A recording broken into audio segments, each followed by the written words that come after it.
Recently, I started playing Fallout 4 again because the new update finally made it playable. Thanks, Todd Howard. Anyways, with this new update also came a plethora of quests, and although I already completed one yesterday, there are still a few more to go, so I decided to try one out today. So I'm going to be playing Speak of the Devil for the very first time. The first location of this quest is the Watts Electronics store, so I decided to fast travel to the closest spot. But of course, since this is a Fallout game, I'm immediately ambushed by the Enclave, Raiders, and Super Mutants. As I try to hide from the carnage, I start hearing a beeping, and sure enough, I spot a Super Mutant carrying a mini nuke charging towards me. After waiting for the battle to die out, I loot the corpses and finally make my way to the electronics store without any issue. After recovering Connie's note, the next location is a relay tower which is being occupied by a couple of homeless Enclave, and of course, as a good Samaritan, I politely ask them to leave. After their departure from this world, I hack their terminal with a holotape, which brings me to the next location where a lone raider is standing guard.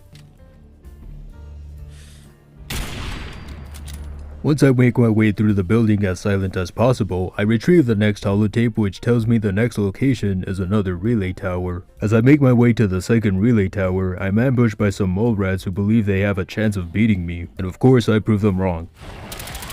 After hacking the relay tower, I go to the Boston Police rationing site where I met face to face with a legendary glowing rat stag. Although I try to avoid confrontation, out of nowhere it attacks me, and so I begin shooting at it. But then it mutates from a legendary glowing rat stag to a legendary glowing rat stag. But naturally it was no match for explosive 45 ACP rounds. After doing some extreme hardcore parkour, I make my way inside of the building where I'm yet again ambushed by some mole rats, and yeah, I think you know how this went. Once that was finished, I made my way down where I was face to face with a levitating glowing rat roach.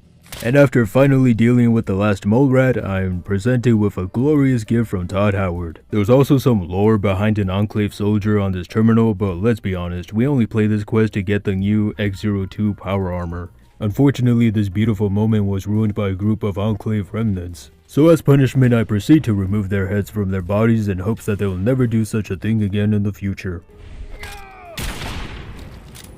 Once that was over, I traversed through the tunnels where I encountered many feral ghouls, including a glowing one. However, that did not stop me from finding the exit and leaving this place for good. So now, technically the quest is over. However, if you were to scroll down to miscellaneous, it gives you the option to either permanently disable the radio signals or restore the Enclave radio station. But I'm too lazy to do either. So yeah, that's basically the Speak of the Devil quest. It took me roughly 30 minutes to complete, but of course this video is cut down to like 3 minutes. And of course I still have the other quest to complete, so if you guys want me to do that, let me know. Especially since I don't have the Hellfire power armor yet, which looks really cool in my opinion. Anyways, have a good day.